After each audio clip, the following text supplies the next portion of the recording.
আসসালামু আলাইকুম সুপ্রিয় শিক্ষার্থীবৃন্দ, আশা করি সবাই ভালো আছো।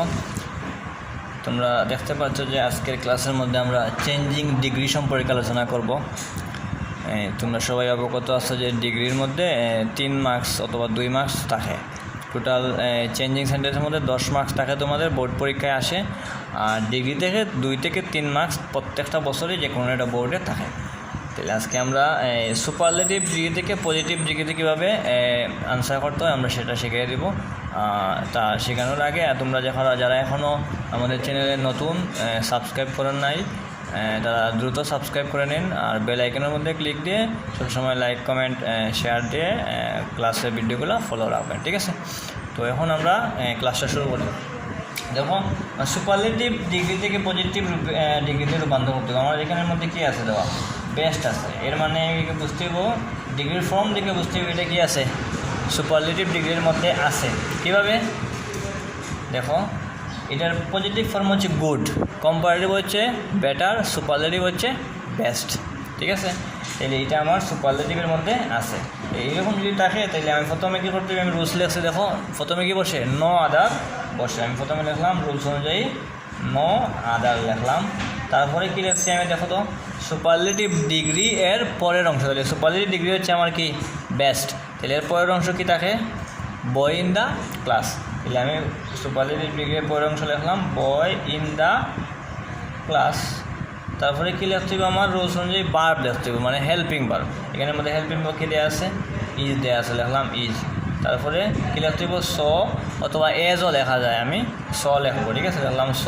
তারপরে কী লিখলাম, পজিটিভ ফর্ম, অর্থাৎ সুপারলেটিভ ডিগ্রির পজিটিভ ফর্ম লিখতে হবে। যেখানের মধ্যে কী আছে, বেস্ট আছে। এখানে কী লিখতে হবে, এখানে গুড হইলে আমার পজিটিভ ফর্ম। তারপরে আবার এটা এজ লেখা লাগবো, লিখলাম এজ। তারপরে সাবজেক্ট হচ্ছে কি, রতন, লিখলাম আমি রতন। আনসারটা কী হলো, no other boy in the class is so good as Ratan. আশা করি তোমরা বুঝতে পারছো। দেখো ফরের এক্সাম্পল আমি কি লিখছি, January is the coldest month in Bangladesh, ঠিক আছে? মানে কি, মানে জানুয়ারি মাস হচ্ছে বাংলাদেশের মধ্যে সবচেয়ে শীতলতম মাস, বা খুব বেশি ঠান্ডা থাকে জানুয়ারি মাসে, ঠিক আছে? তাইলে দেখো এখানের মধ্যে সুপারলেটিভ ডিগ্রি হচ্ছে কোল্ডেস্ট। তাইলে আমার প্রথমে আমার রুলস অনুযায়ী কী করতে হবে, নো আদার লিখতে হবে, লিখলাম আমি নো আদার।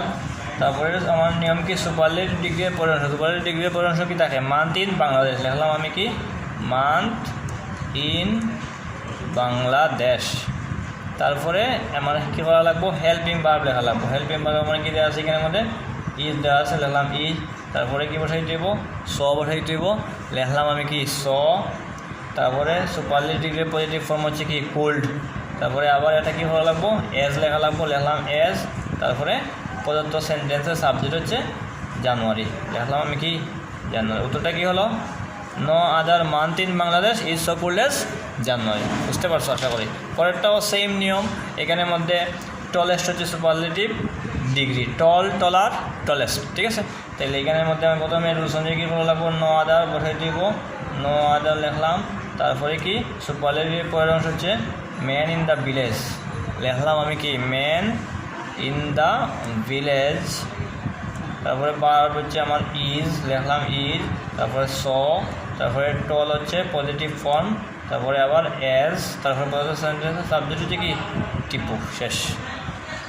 আশা করি সবাই বুঝতে পারছো। আমাদের ক্লাসটি যদি আপনাদের ভালো লেগে থাকে আমাদের লাইক কমেন্ট দিয়ে পাশে থাকবেন, ঠিক আছে? আর পরবর্তী ক্লাসের ভিডিও পেতে আপনারা সবাই চ্যানেলটি সাবস্ক্রাইব করে বেল আইকনের মধ্যে ক্লিক করবেন, যাতে করে সহজেই ক্লাসের ভিডিওগুলো আপনারা পেতে পারেন, ঠিক আছে? সবাই ভালো থাকেন, সুস্থ থাকেন। আসসালামু আলাইকুম।